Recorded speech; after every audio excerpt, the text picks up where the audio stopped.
It is it's 2025, the 6th of October, approximately 5:49 p.m. Continuing with the exercises from, for algorithm analysis. Let me get my markers here real quick. Alright, so beginning where we left off at 4.7-4, we have this to say.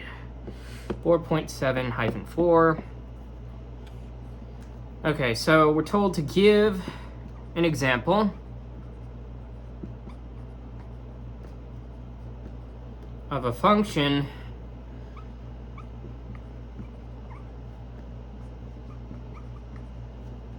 f of n that does not satisfy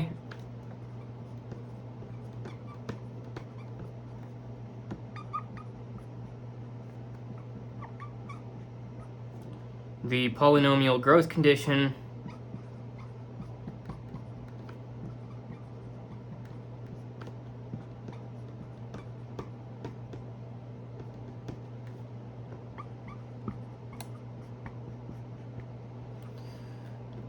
but for which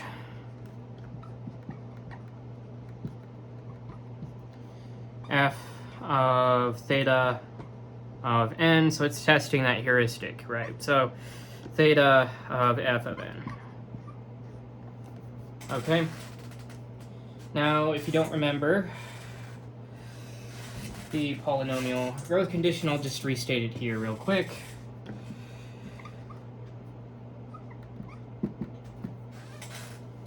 That is that there exists n hat greater than 0 such that for every phi greater than or equal to 1, there is a constant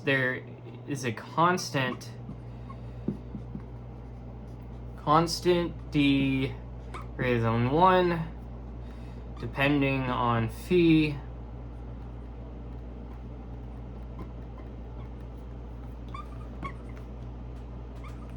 with f of n being O over d being less than or equal to f of psi times n, which is less than or equal to d times f of n, for all 1 less than or equal to psi, which is less than or equal to phi, and n being greater than or equal to n hat.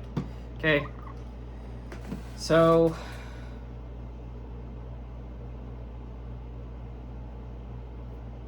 let me think.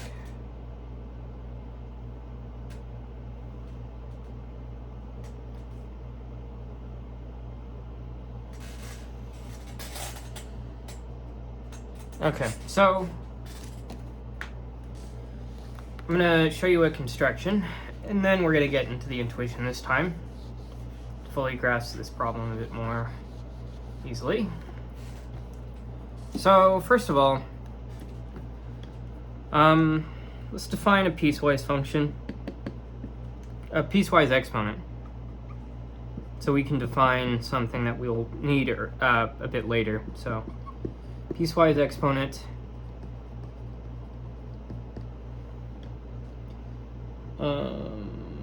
via the fractional part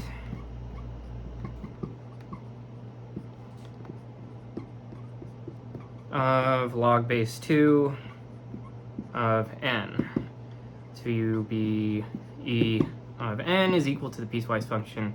It's equal to 10 if it's the case that log base 2 of n is contained within the interval, closed 0 and open to open 1/2, and then this same log base 2 of n is contained, it's equal to 10 in the case in which it's contained within starting at closed 1/2 to open 1,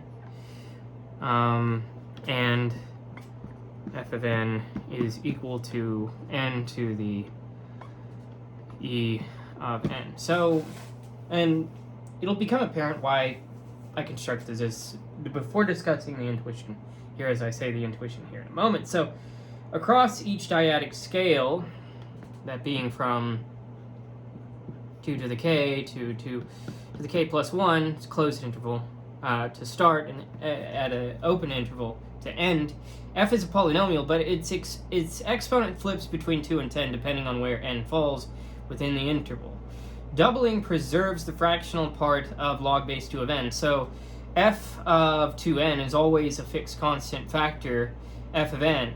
So f of 2n is equal to theta of f of n, right? So, but multiplying by a different constant, for example, 3 over 2, shifts the fractional part and infinitely often moves n from the exponent 2 zone, let's say, to the exponent 10 zone, making f of 3 over 2 times n over f of n blow up with n. So PGC fails in that case. So let's look at what I'm talking about here more rigorously to get a better idea of what we're dealing with. Okay. So let's talk about this first part.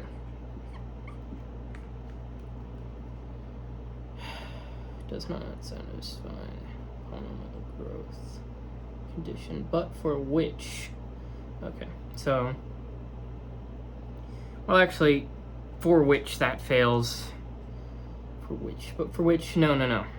So we're talking about the case in which this succeeds, but all other cases fail. So we're really tightening down on the PGC beyond the heuristic that I mentioned earlier, which is this thing. So theta of f of n so f of theta of n is equal to theta of f of n. That's the case that we're evaluating here. So for all n greater than 0, what do we have? We have that the set containing log base 2 of 2n, what's that equal to? Well, that is equal to the set containing log base 2 of n plus 1, which in fact is equal to the set containing log base 2 of n. So E of 2n is equal to E of n. Therefore, f of 2n is equal to open parentheses 2n close parentheses to the E of 2n, which is equal to 2 to the E of n times n to the E of n, which is equal to theta of f of n, which is what we wanted. With constants between 2 to the power of 2, so 2 squared, and 2 to the power of 10, independent of n. Okay. So we've shown that that holds at least for that scale. Now let's go on to show how PGC fails. Okay.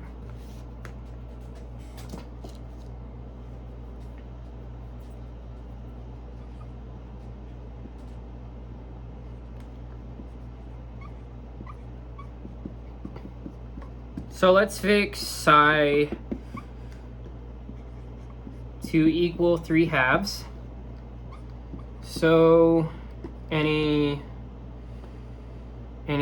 phi greater than or equal to 3 over 2 must cover this psi. Let's let n sub k be equal to 2 to the k, for which set containing log base 2 of n sub k is equal to 0. It's contained within the interval from closed interval 0 to open interval 1/2, closed 0 to open 1/2, and thus E of n sub k is equal to 2. Well, then log base 2 of 3/2 times nk is equal to log base 2 of 3 plus k minus 1,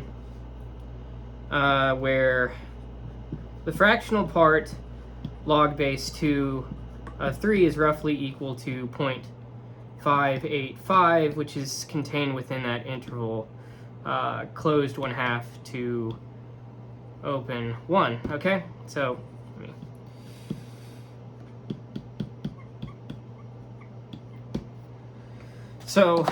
it's supposed to be a 1.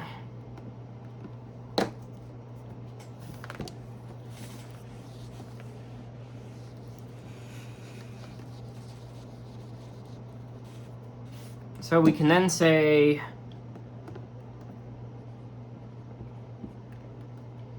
e of 3 over 2 times n sub k is equal to 10. Consequently,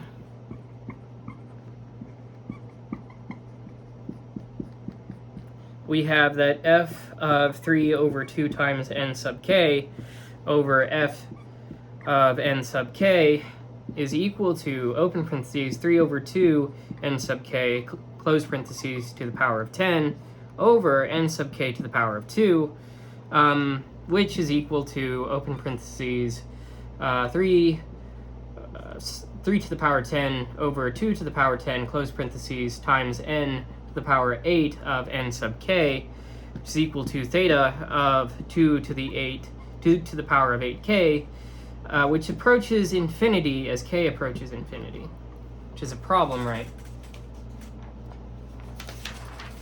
So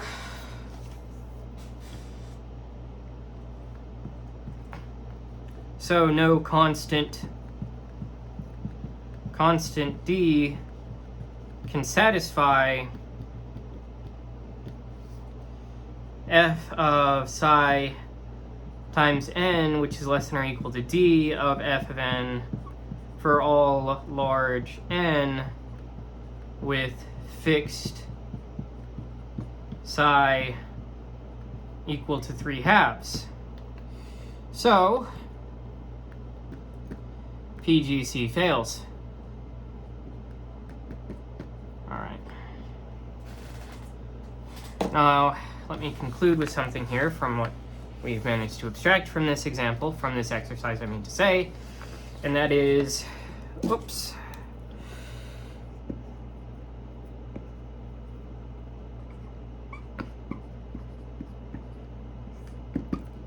The function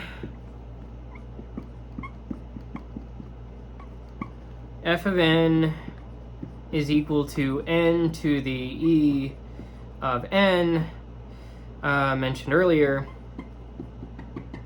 Mentioned, I'll just say mentioned because it's past tense, satisfies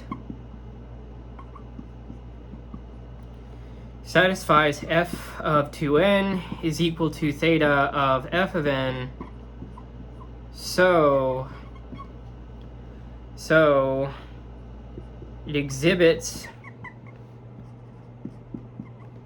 I'll say this. So it exhibits the informal property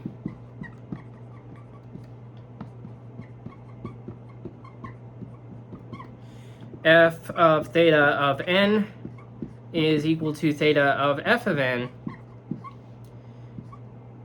but it violates the polynomial growth condition.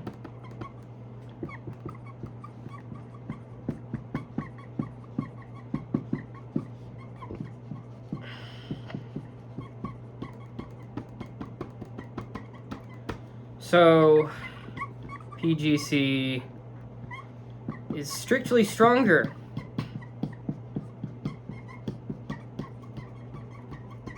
than the first order rule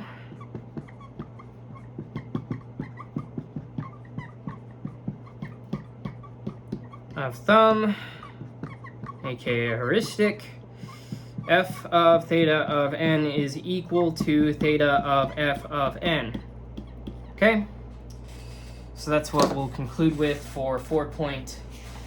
4.7-4. Now let's move on to 4.7-5, which has multiple parts, and which we'll get into after I erase this here. So.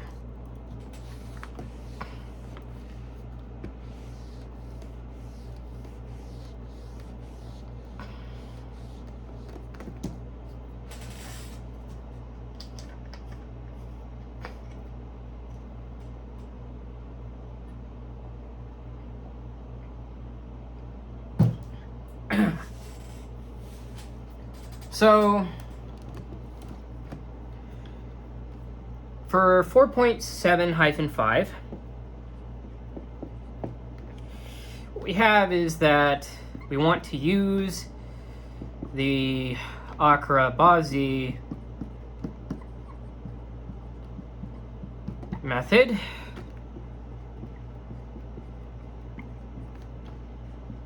to solve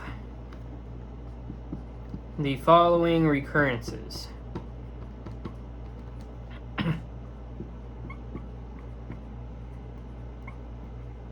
So first off, for part A, actually let me state something here at the outset before we get into each of these individual parts. So let me just say this.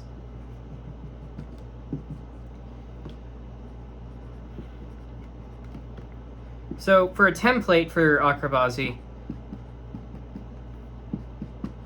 here's what I have to say. Here's what's given, actually. So for t of n, which is equal to the summation from I is equal to 1 to k of a sub 1 times t of n over b sub I plus f of n,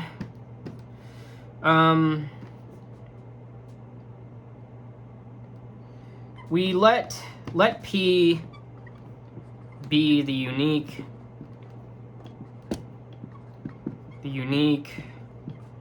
real satisfying the summation from I is equal to 1 to k a sub I of a sub I b sub I to the negative p, which is equal to 1. Well, then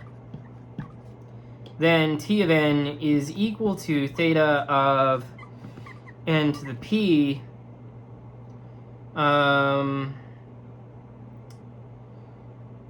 times open parentheses 1 plus the integral from 1 to n of f of u being over u to the p plus 1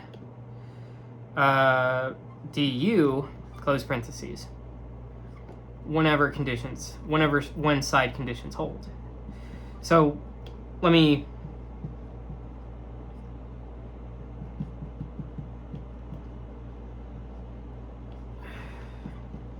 that's the Ch4 template that we gather from the text. Now I'll go into showing each of these individual parts, because it's really just a matter of plugging and chugging in this case, once you have that template in mind. Which, once again, if you can't tell from my writing, that's f of u over u to the p plus 1, and that is an n, and that is a 1. So let me just get right into it here after I erase this.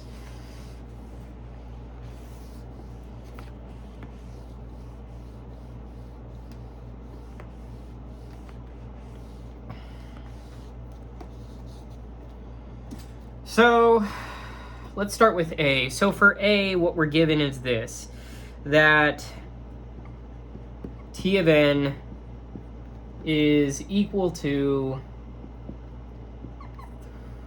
no, that's B. I was about to write B on accident. Is equal to t of n over 2 plus t of n over 3 plus t of n over 6 plus n log n. So that's what we're given for part A. With the template in mind, let's solve for P. Solve for P first. What we get is 2 to the negative P plus 3 to the negative P plus 6 to the negative P is equal to 1, gives P is equal to 1. And this is because, of course, 1/2 plus 1/3 plus 1/6. What does that equal to but 1? And let's go on to the integral part. So the integral from 1 to n of u squared log of u over u to the p plus 1 du, what does that equal to but 1 to the integral over 1 to the n of u to the 1 minus p times log of u du, which is equal to theta of n to the power 2 minus p times log n, because, well, 1 minus p is contained within the interval, the open interval from -1 to 0.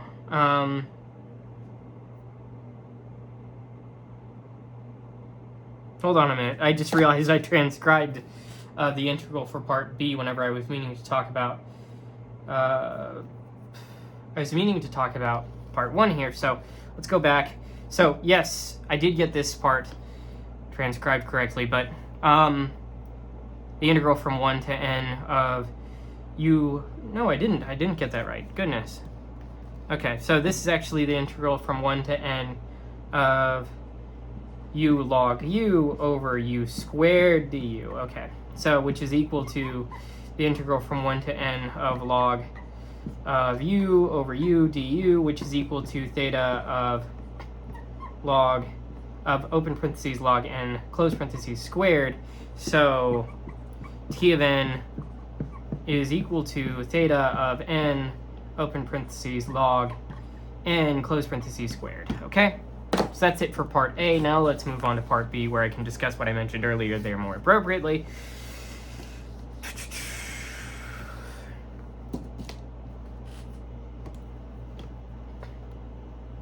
So for part B, t of n is equal to 3 times t of n over 3 plus 8t n over 4 plus n squared log n.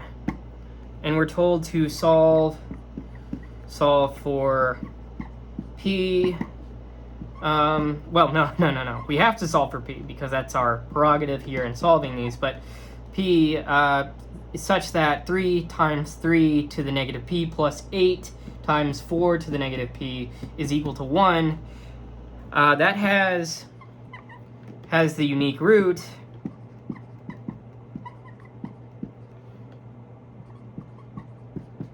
p is contained within the open interval from 1 to 2. So what can we then say? Well,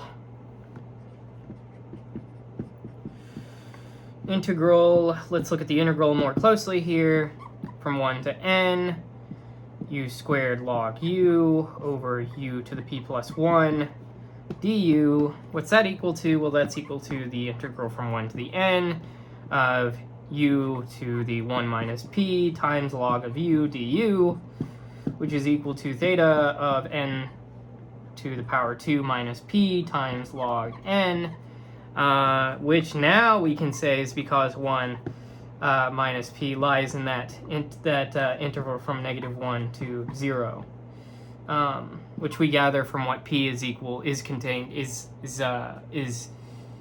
from the interval in which p is contained in from earlier. So what is our answer then? Well, so n to the p minus 2 n to the p times n to the 2 minus p times log of n is equal to theta of n squared log n. Right? Okay, so where is my tissue paper?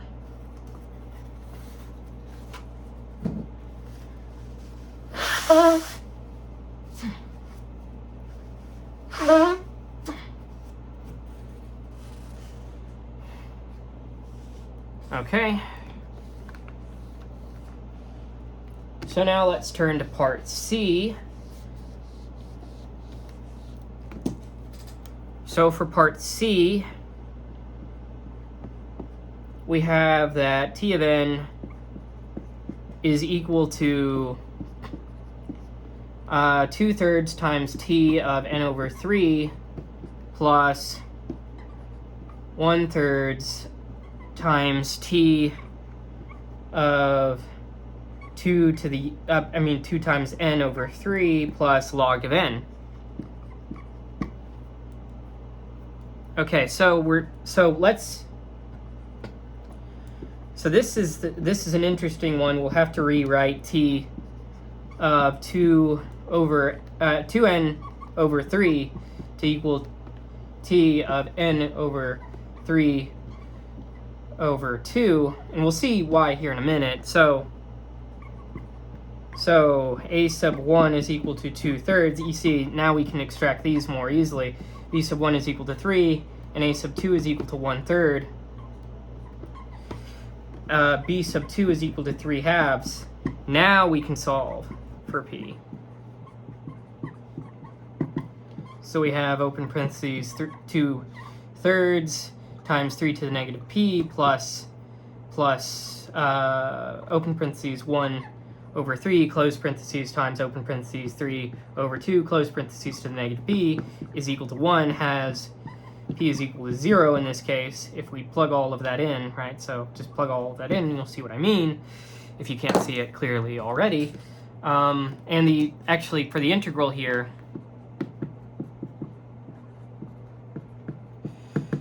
we have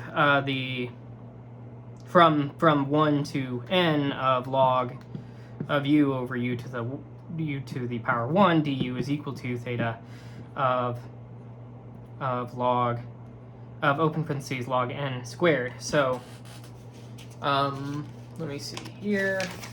So what then can we say? Well, then t of n is equal to theta of log of n squared. Okay, now let's move on to part D.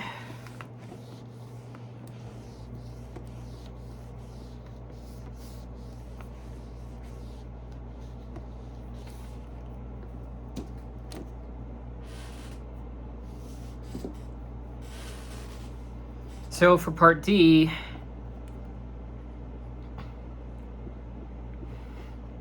we have t of n is equal to open parentheses 1 divided by 3 times t of n over 3 plus 1 over n. And we solve for p like usual. So we have 1 open parentheses 1 over 3 close parentheses times 3 to the negative p, which is equal to 1, which implies that p is equal to negative 1. So how about that integral?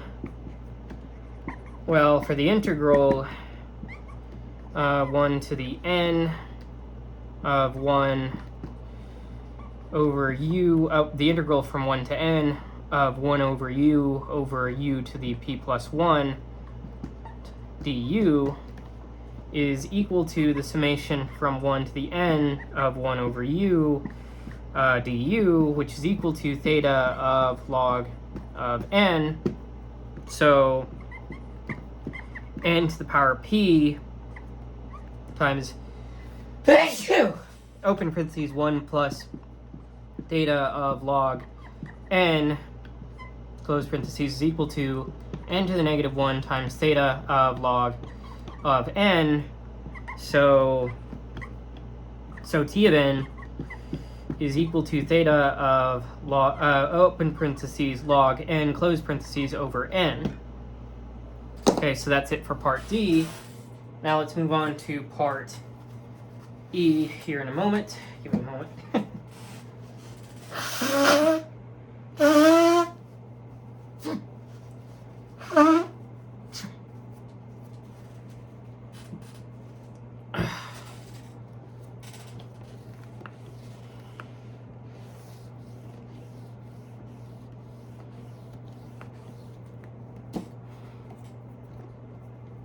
So for part E,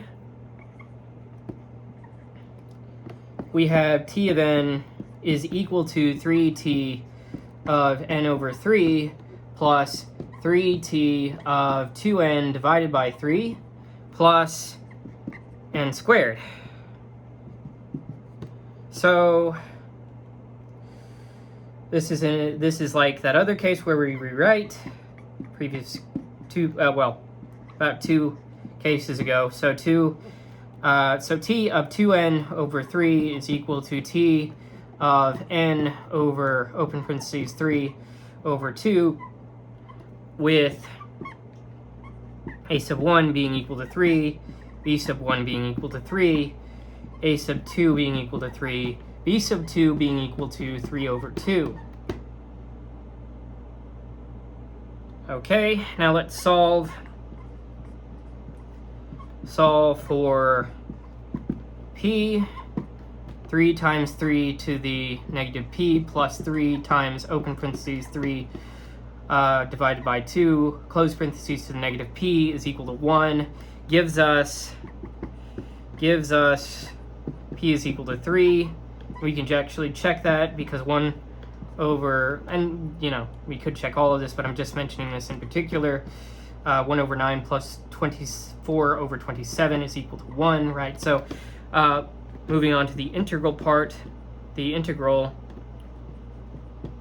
so integral from 1 to n of u squared over u to the p plus 1 du is equal to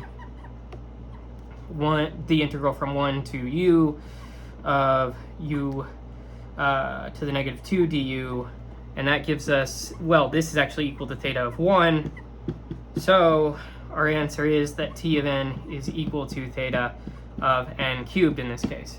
Thus finishing off all of the parts for 4.7-5. Now let's move on to 4.7-6.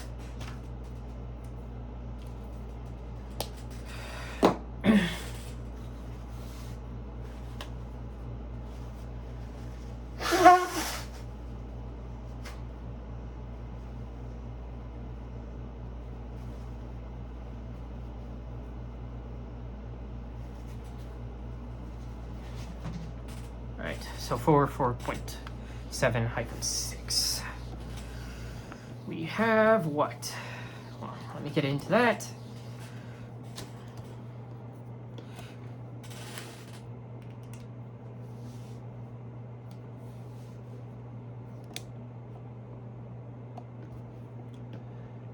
(4.7-6). So we have use the Akrabazi method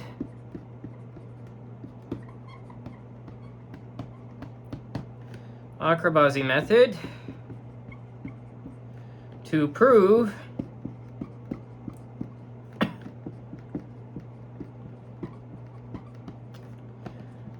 the continuous master theorem, which is this, which I hope in the lecture part I mentioned earlier, that is, okay, so let me write this down. Continuous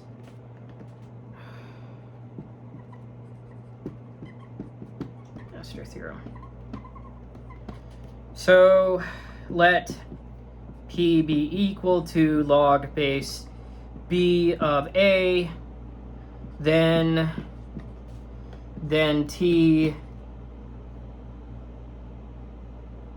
of n is equal to theta of n to the power p, open parentheses 1 plus the integral from 1 to n of f of u over over u to the p plus 1 du, close parentheses.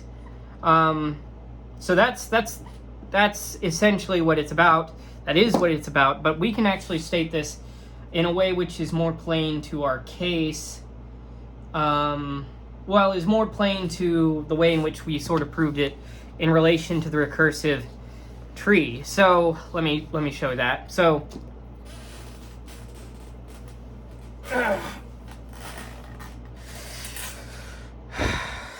equivalently,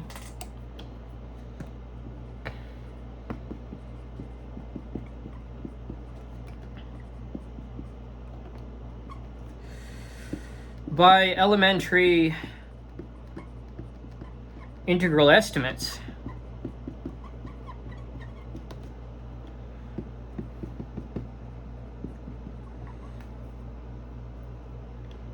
the following hold. I should say cases. Following cases hold. So T of n would then be is equal to this piecewise function where we have theta of n to the p in the case in which f of n is equal to big O of n to the p minus epsilon for some epsilon greater than 0. And also we have that it's equal to theta of n to the p times log log to the k plus 1 of n if it's the case that f of n is equal to theta of n to the p log to log to the k of n for some k being greater than or equal to -1, and it's equal to theta of f of n if f of n is equal to big omega of n to the p plus epsilon and regularity holds.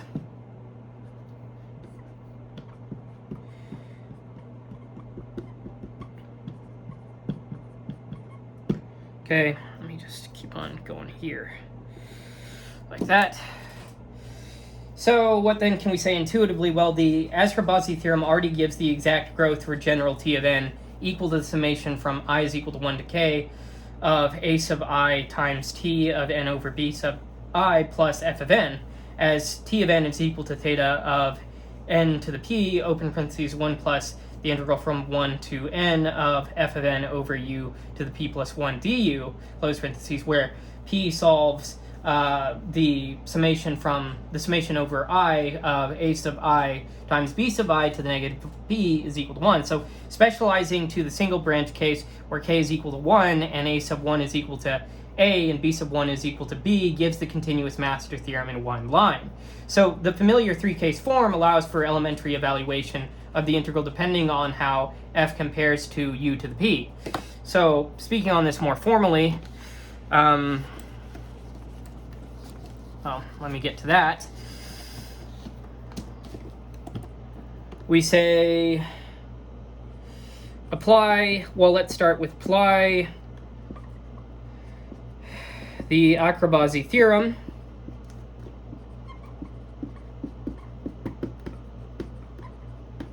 to the recurrence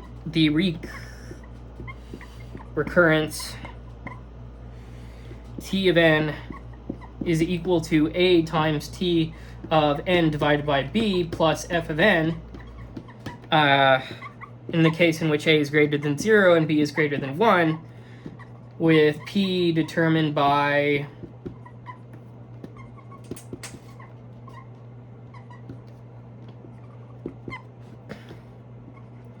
ab to the negative p, which is equal to 1.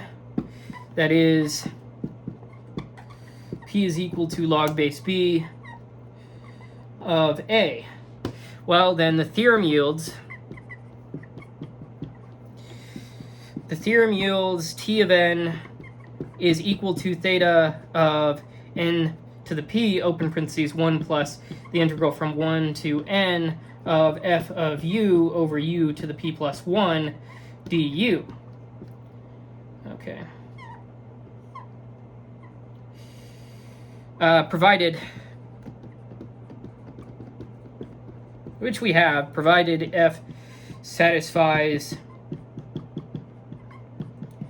the polynomial growth condition and side conditions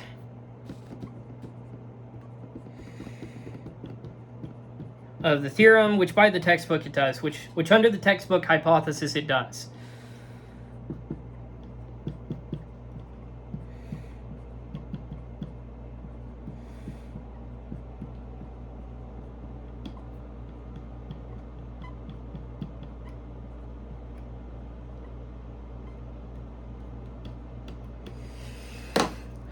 Well, and this is exactly the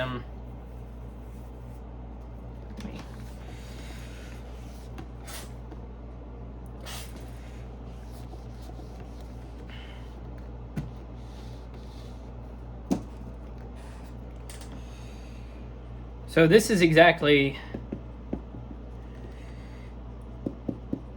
the continuous master theorem. So to obtain the three-case presentation, let me say this. We've already basically proved what the problem is asking for, but let's go ahead and prove it to the three-case presentation, so that way it's more intuitive, right? Matches up with our recursive tree proof that we looked at earlier. So to obtain the usual three-case presentation,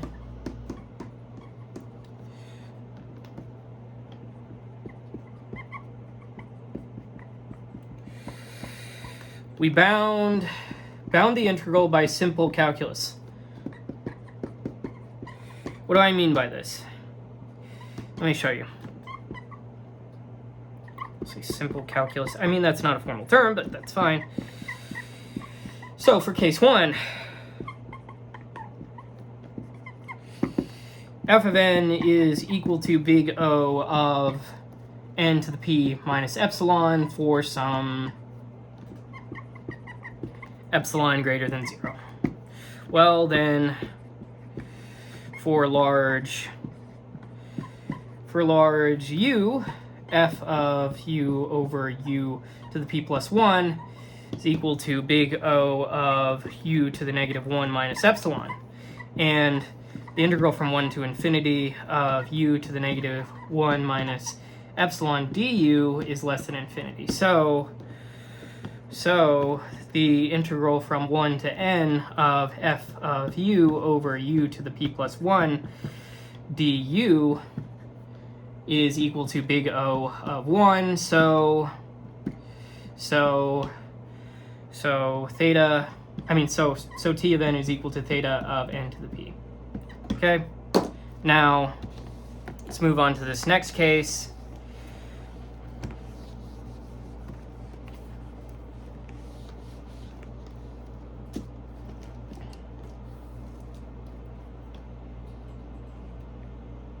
Case 2, we want f of n.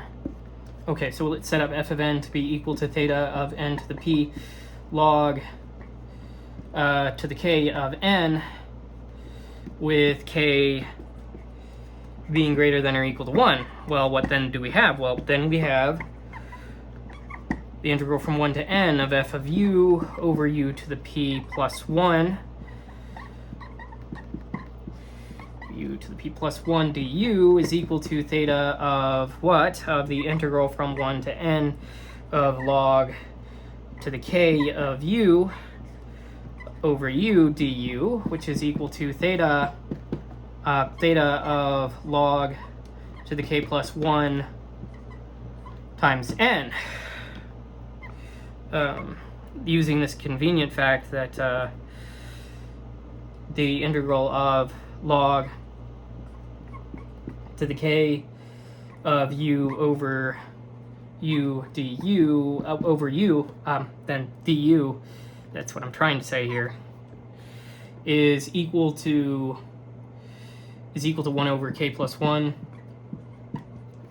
times log to the k plus 1 u for k greater than negative 1, and theta of log of n when k is equal to negative 1. So t of n is equal to theta of n to the p times log to the k plus 1 of n,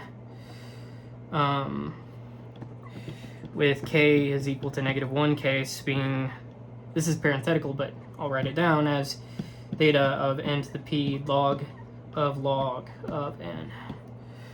Okay, now let's look at case 3. So for case 3,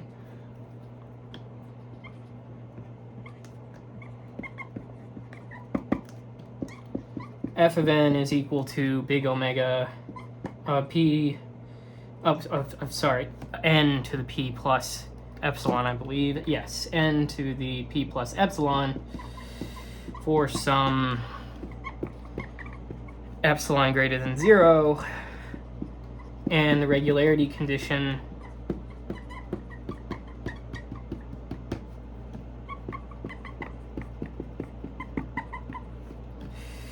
holds.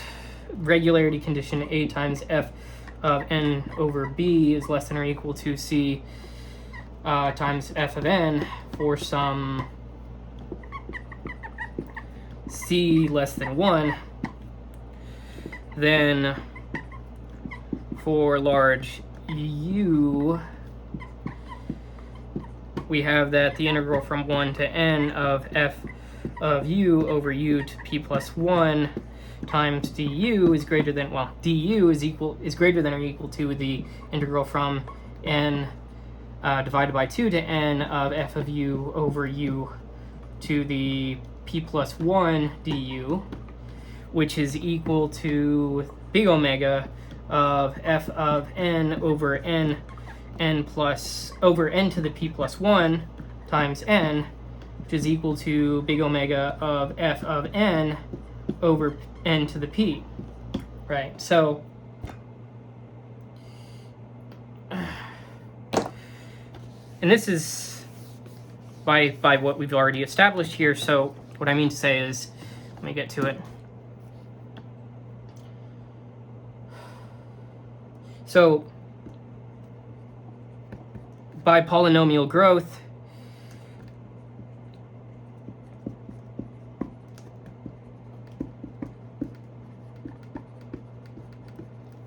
and the Ch4 framework,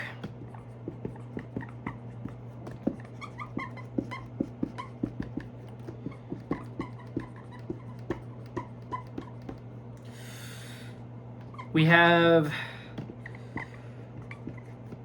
T of n is equal to theta of n to the p times the integral 1 to n of f of u over u to the p plus 1 du is equal to theta of f of n. So to conclude,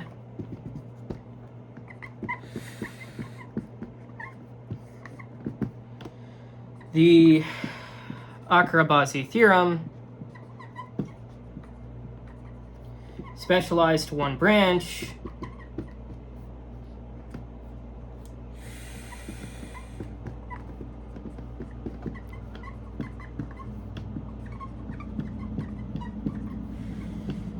such that k is equal to 1, is the continuous master theorem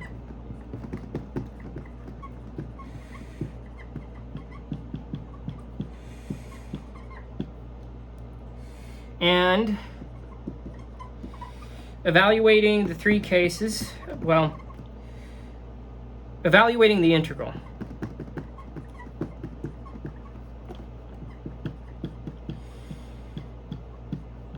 Gives the three-case form.